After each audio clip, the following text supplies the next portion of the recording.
We are joined by the Green Party leader and the Environment Minister. Let's start with the facial recognition.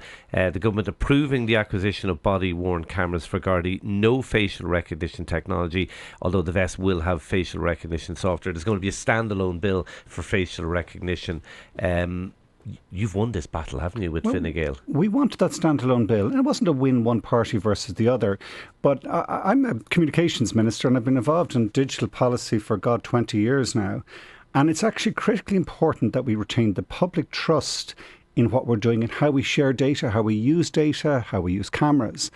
And I believe that's much better served, rather than a committee stage amendment in a Garda Síochána bill, to do it as a standalone piece of legislation. And the benefit from that is that the Joint Directors Committee, and this system is starting to work quite well, can bring in all the relevant stakeholders, can listen to all the evidence, can consider what's an incredibly fast changing area. Artificial intelligence and the connection to the use of cameras and the policing of this is hugely sensitive. We need to get it right. The founding principle of Garda Síochána, the first Garda Commissioner said, the Guards shall hold the peace not by force of arms but through the confidence of the people.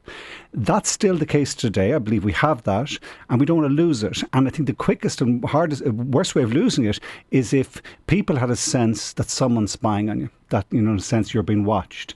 And I think so it's really important that the principles on how we introduce, and we're not saying no, that there'll never be any use of such technology, but I think it's absolutely right to say, well, firstly, consider what the European Union is saying, because actually this issue is being considered by the European Parliament and will be considered in legislation before the end of this year. And I think it's really important that we do dovetail with what's happening in Europe and follow what's happening there. But which means no mass surveillance, no profiling, only retrospective use. Is that as far as you're concerned? I do think, I think most people, including Mr McEntee, Mr Simon Harris before that, I think everyone agrees that this is sensitive and we have to get this right. And it's not, we should learn from the mistakes that some other countries have made where they've introduced it very quickly without really considering all the implications.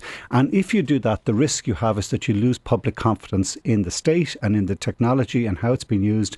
And we need to get this right. And I think that's best done in a thoughtful, careful way.